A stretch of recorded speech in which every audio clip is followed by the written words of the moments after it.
राति 11:50 हम बमटा फुटिला मु साथी साथी उठिकी देखला आसको धुआमय मुंड को देखी बोमा माड़ कले।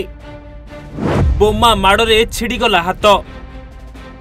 बोमा माड़े थरिला पिपिलिठू संबलपुर। होली खेल पर होईछि बोमा माड़। एमिति बोमा माड़ करिसेंति कि सब पोड़ी जली जाइछि। केही किछि बुझिबा आगरु होइथिला एमिति आक्रमण।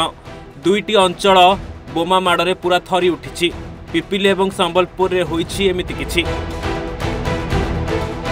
हाँ आज्ञा, होली खेल पर आरंभ होइथिला दुर्बृत्त मानकर उन्मत्त कांड। विभिन्न स्थान रे बोमा माड़ करिसेंति दुर्बृत्त माने, जेउथिरे 3 जन गुरुतर भाव में आहत होइछंती।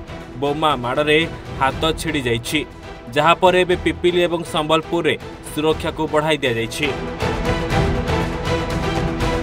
ए होछि संबलपुर दृश्य। बोमा माड़ करी सब पोड़ी देइछंती।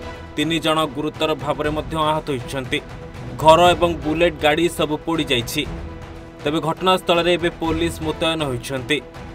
खाली पुलिस नुहे, सीआरपीएफ जवान मानकु मध्य मुतयन करा जाइछि। तबे घटनास्थल रे जिलापाल एवं उत्तरांचल आरडीसी पहुंची स्थिति समीक्षा करिसेंती। एबे पर्यंत घटनास्थल रे वरिष्ठ पुलिस अधिकारी समेत थाना अधिकारी उपस्थित रहिसेंती। तो राति रे काली 12:30 रे हमें इनफॉरमेशन पाइलु जे गोटे सेठी बोमा माड़ होईछि। पुलिस तत्क्षणात स्पॉट रे आसिकी पहुंचला एवं देखिथिला जे जनक से जो हाड़ीबंधु दास तांको घर पाखरे गोटे वाटर कंटेनर पानी थिला सेठी बोमा माड़टे होईछि एवं सेतिरे जे सस्पेक्टेड से भी जो मान को आइडेंटिफाई करथुले एक्यूज मान को से मान को प्राय 4 जन ना एवं 10 ना आसी मान देथिले। राति रे पुलिस तत्परता देखि सेतिरे 3 जन लोक मध्ये अप्रिहेंड करा होईछि। सेपटे पुरी जिला डेलांग ब्लॉक टांगी भौसर गाँव में मध्य होईछि आक्रमण। कूअरु पानी काढ़ा को केन्द्र करी बोमा माड़ करिसेंती।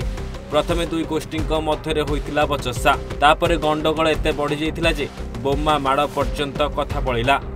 एने पुलिस खबर पाइबा परे पिपिली डीपीओ एवं डेलांग थाना अधिकारी तदंत जारी रखिसेंती। एबे 3 जन को अटक रखी पचराउचरा जारी रहिछि।